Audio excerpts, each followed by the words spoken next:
Hello everyone, welcome to our Xinhua Live Show. I'm Liang, reporting from China's northwest Asian city of Xi'an. Today we will show you two ancient Chinese culture for you. And here we have two international students, Sarah and Robbie, on our live.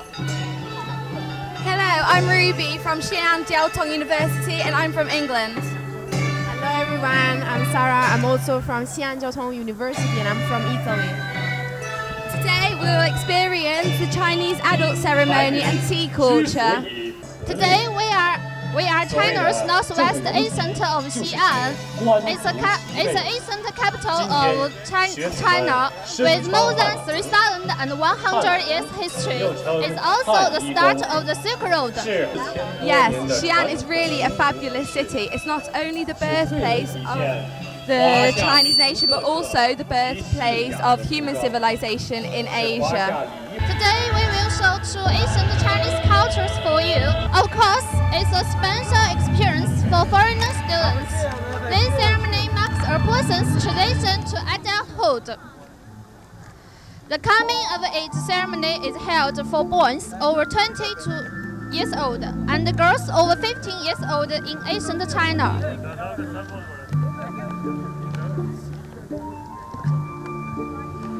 I know it's also called the caping and hairpinning ceremony. So what is the difference for boys and girls? On our live show, let's welcome Professor Zhao from our university. She will give us more information about this.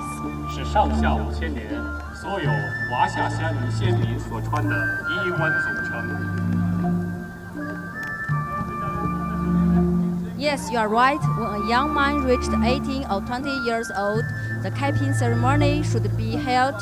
It consisted of several procedures. We can see now that the hair of the young man should be done up and pinned, when three caps of different materials which carried different meanings should be placed on the youth's head. This was called the three-cap ceremony. After this, the young man could get married in the past. The hair pinning ceremony would be held when a girl was 15 years old. At the ceremony, the mother or senior did up and pinned the girl's hair. This change of hairstyle means that the girl had reached maturity and can be wedded. The capping and hair pinning ceremony of the ancient times was originally intended to prevent non-adults from getting married, but the passage is no longer celebrated except in those very traditional families and some minor ethnic groups.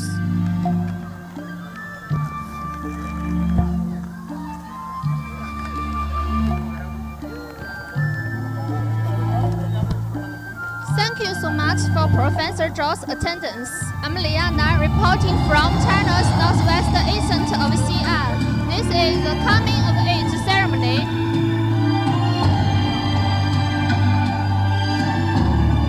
And our live show, we have Professor Zhou to introduce the coming of age ceremony to us. Welcome our live show. Thank you. Yes, you are right. When a young man reached 18 or 20 years old, the caping ceremony should be held. It consisted of several procedures. We can see now the hair of the young man should be done up and pinned. Then there are three caps of different materials which carry different meanings should be placed on the youth's head. This was called the three-cap ceremony. After this, the young man could get married. The hair pinning ceremony would be held when a girl was 15 years old. At the ceremony, the mother or senior did up and pinned the girl's hair. This change of hairstyle means that the girl reached maturity and can be wedded. The capping and hair pinning ceremony of the ancient times was originally intended to prevent non-adults from getting married, but the passage is no longer celebrated except in those very traditional families and some minor ethnic groups. We will move to the next section, commemorate the Huazhao Festival, the birthday of all flowers that celebrate on 12th February of Chinese lunar calendar. 有司献酒。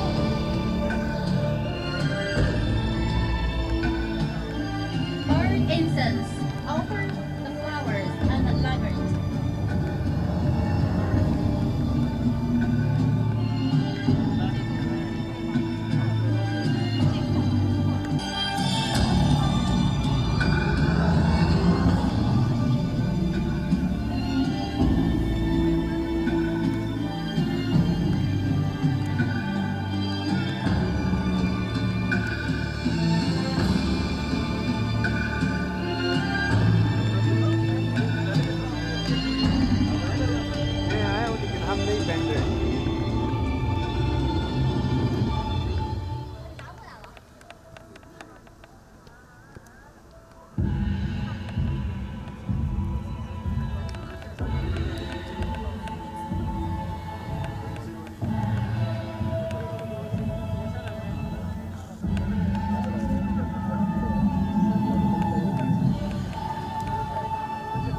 I think for being the first time that I see something like this, like an ancient tradition, I think it's really interesting, really colorful, and I think it would be really nice being back there and back then and see this kind of ceremony. The girls are really pretty and they dress really nice, really elegant. What do you think about Ruby? Especially being from England, something like this is something you don't see every day. The beautiful colours, it's all so pleasing to the eye. Especially the flowers in the hair. Yeah. Even the way they're dressing their hair, I think it's really like traditional and it reminds me of ancient China. Maybe today is something we are not able to see anymore, but I guess it's really nice to preserve this kind of tradition from the past. Yeah, so I guess overall a really nice experience, right? Yes, 100%. I'm so thankful to be here today in the lovely sunshine to see this exquisite performance.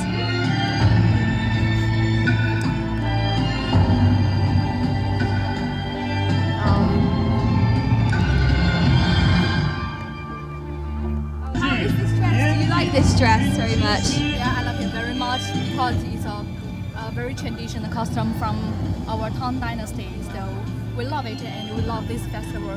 Yeah, we love to wear this kind of clothes is to take photo together and any other traditional festival from different dynasty in China. 民训继承，换机者行三谢之礼。 All students, 3 bows to show respect and thanks. 一谢国家，礼。 First, to the country and ancestors. 拜。这个给他高天后没说了，汉那个太纣 cute 炎了，没黄说了。兴。 Mates. 再谢双亲。 礼。 Second, to parents. 拜。 Bow. 生身养育，此恩不忘。兴。 Rise. 三谢师长。礼。拜。 Third, to teachers and elders. As I know, the coming of age ceremony are held in many countries. As a foreigner, can you introduce some traditions in other countries? Yes, in America and in Europe, we have a party called the Sweet 16 party. This is where friends get together and celebrate you becoming an adult and leaving school. In my own experience in England, my mum threw a party for me in the garden where I invited my closest friends and family to celebrate me turning 18 and being an adult.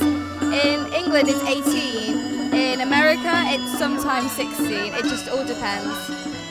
Okay. Sounds great, like our today's the coming age of ceremony. Yes, it does. It's a little different to being back home in Europe, to being here in China, but I like it, it's different, it's something new. Okay, thank you. Thank you.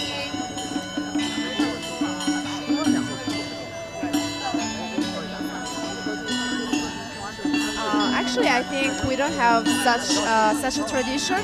We may have something about some party for the 18 years old because at that time you get you are considered mature. So, for example, you can drive car or you can drink alcohol in my country, which is Italy.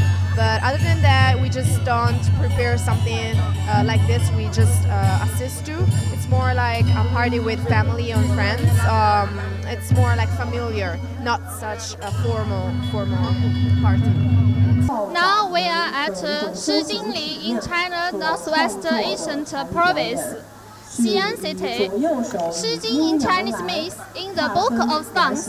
It collects Chinese poetry about ancient China. Let's come to the next part, Chinese tea culture. You can see our tea master doing a tea brewing show for us. China is the hometown of tea with thousands of years of history. Tea is an indispensable part of Chinese life. Wherever you go, you will be able to find different teas and costumes linked to them. Chinese teas are various. Green tea, black tea, white tea, yellow tea, and flower tea are only some kinds. Chinese people brew tea during social activities, such as entertaining guests. Chinese tea is renowned in the world, and similar to good wine, it requests different vessels depending on the type of tea in order to have the best experience tasting it. Tea wares consist of ovens, teapots, cups, tea bowls, trays, and so on. For example, green tea goes well with white porcelain wares without cover, scented tea with blue and white porcelain with cover, black tea with purple clay wares with a white glaze inside, or warm-colored wares. In a word, the harmonious combination of colors, materials, and type of tea is essential to brew and taste an excellent tea. Now we will have the professor explaining the process of brewing tea.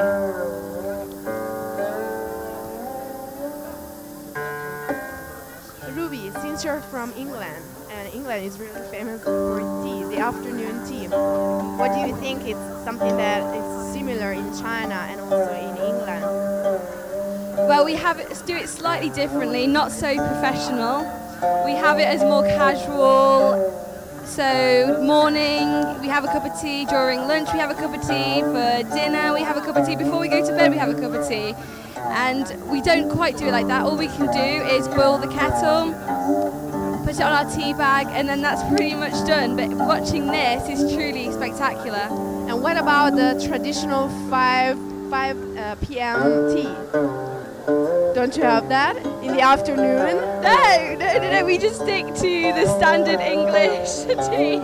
Actually, this is something I have since I was little. Like in England, I always heard that in England people always drink tea in the afternoon, like around 5 p.m. And so also in Italy we say this, like let's drink tea as the English people do. That is true. That is true. No one can drink tea as good as we can. It's something we should like. It's something we're very, very good at. Yeah, it's true. It's renowned also. Also in that part of Europe, for example, in Italy, it's really more so casual. Sometimes we just drink tea, but it will be usually on the weekends, especially on Sundays. If we have guests at home, then we can around 4 or 5 p.m. in the afternoon, we can then offer them some tea with some biscuits or something to drink, but always sweet. Like, what do you usually eat while you're drinking tea if you eat something? See, in every English household, we'll have a biscuit tin full of biscuits, and we'll choose a couple of biscuits and dunk it in our tea. We dip it just slightly in our tea, just so it's soggy, and then we eat it. Yeah, we have something like this, but more so for breakfast, and not with tea, but with milk. That's something traditional. Yes, we have it with milk too, but some people prefer it not with milk, but I personally love it with milk. Yeah. Most of us, I think, usually drink tea with a slice of lemon. Only some people add milk, but that's like personal preference, I guess. Oh, that's interesting. See, my friends back home, they have jasmine tea, green tea, but compare it to the Chinese jasmine and green tea, it's completely different. It's not the same as it is back home for sure. 缓缓地沿着这个盖碗的壁，沿着这个杯壁，然后轻轻地注水下去，将茶叶充分的浸泡。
guys from? Where are you guys from? I come from China. Sudan. So in your country, how is the tea ceremony? It's way much different than here. It's not the same. We have our own ceremony. It's not like this. But I like both of them though. Yeah, definitely. What is that you find the most different from this one to the one in Sudan? How they make the tea. Back home we used to boil it. And we drink a lot of coffee instead of tea. So it's way much different. What kind of teas are more traditional, are the most traditional in your country? Because you know, like for example in China, like the green tea is really famous. So what is the one in Sudan that I think you drink the most?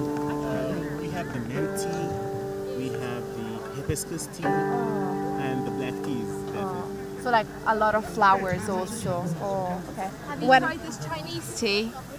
Have you tried it? Yes. How does it taste compared to in Sudan? It's okay.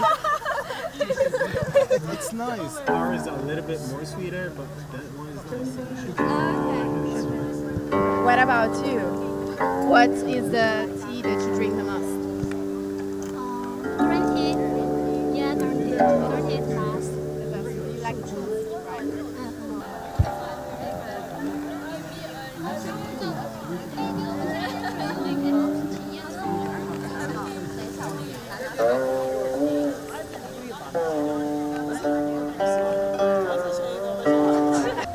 Okay, tea culture is a kind of life art by making and drinking tea. It is just a ceremony by making tea, appreciation tea, and smiling tea, drinking tea to promote friendship, learn etiquette, and appreciate traditional virtues. Drinking tea helps people achieve ataraxia or peace of mind, eliminate distractions. For centuries, people have developed in the simple rituals of making and serving tea. Now let's follow the procedures to make tea. Firstly, take the cover and put a few tea leaves into the pot. Hold the kettle in your right hand, raising your arm and pouring the boiled water rashly. Decant the tea into the cups. Well, when finished serving tea, we can enjoy the fragrance of the tea before drinking. Okay, now it's time for drinking tea. It's so nice. Oh my god, this tastes so good. Do you like the taste of this? I really like it because it's really delicate. It's not too strong, which is something I don't like in tea. And also for me, that I generally don't drink tea, this one is really nice. I could definitely drink it during the day. You like this? I want more of it. So that's it for our today's live show. We hope you enjoy your program and pay more attention to our Xinhua news. See you next time. See you next time. Thank you. Thank you very much. Bye-bye.